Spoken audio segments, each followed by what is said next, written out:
এই যে একটা আইসক্রিমের গাড়ি দেখা যাচ্ছে, বিভিন্ন ধরনের মানুষ এখানে আসে ওই জাবালে রহমত পাহাড় দেখার জন্য। যাই হোক, আমরা এখন যাচ্ছি আল্লাহর পৃথিবীতে এত নিয়ামত, এত জিনিস, আসলে ভ্রমণ না করলে এটা কোনো কিছু দেখা যায় না। মানুষ বলে যে ভ্রমণ করা সুন্নত। কী কারণে সুন্নত বলা হয়েছে? এই যে আরেকটি ছোট ওট দেখা যাচ্ছে,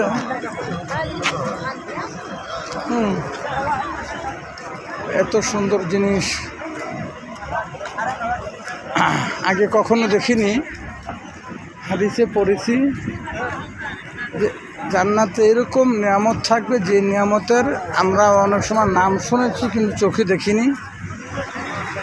কিন্তু এই পৃথিবীতে যেহেতু আছি, এত নাজ নিয়ামত, এত সুন্দর সুন্দর জিনিস যে আমরা অনেক জিনিসই দেখতে পাই না। এখানে আসার পরে আল্লাহ পাক আমাদেরকে তৌফিক দান করেছেন। আমি দোয়া করি যারা আসেনি তারাও যেন আল্লাহ পাকের রহমতের জায়গায় আসতে পারে। আমি আল্লাহর পাকের কাছে এই দোয়াই করি। এই যে সুন্দর একটি মসজিদের আকৃতি, এটা কি আমি নিজেও জানি না। যাই হোক, আলহামদুলিল্লাহ, আল্লাহু আকবার, আল্লাহু আকবার। এত সুন্দর জিনিস, যত উপরে উঠতেছি ততই মনটা ভরে যাচ্ছে। যদিও আসতে কিছু টাকা ব্যয় হয়েছে, হয়তো 1.5 লক্ষ টাকা, প্রায় 2 লক্ষ টাকার মতো ব্যয় হয়েছে। কি যেই সকল জিনিস দেখতে পেয়েছি আর এখনও দেখা বাকি রয়ে গেছে, আমার মনে হয় যে কোটি কোটি মিলিয়নও যদি টাকা ব্যয় করি তারপর মনে কিঞ্চিত পরিমাণে কোনো কষ্ট লাগবে না। কারণ এই জিনিস তো টাকার বিনিময়ে হয় না।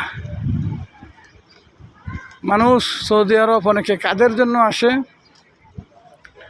তা আমরা তো কোনো কাজের উদ্দেশ্যে আসিনি। আলহামদুলিল্লাহ, উমরা নিয়ে তো এসেছি। আল্লাহ পাক যেন আমাদের উমরা কবুল করে।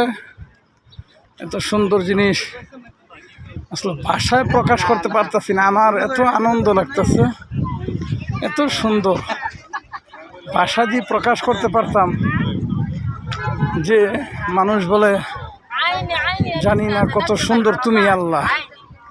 তা আল্লাহর সৃষ্টি যদি এত সুন্দর হয়ে থাকে তাহলে না জানি ওই আল্লাহ কত সুন্দর। মানুষ অনেক সময় এটা কবির সুরে বলতে থাকে, জানি না কত সুন্দর তুমি আল্লাহ। আসমান সুন্দর, জমিন সুন্দর, সুন্দর সুন্দরে পাল্লা, এই কথার বলে। তো প্রথমে চিন্তা করতাম যে কী এমন সুন্দর আছে বাংলা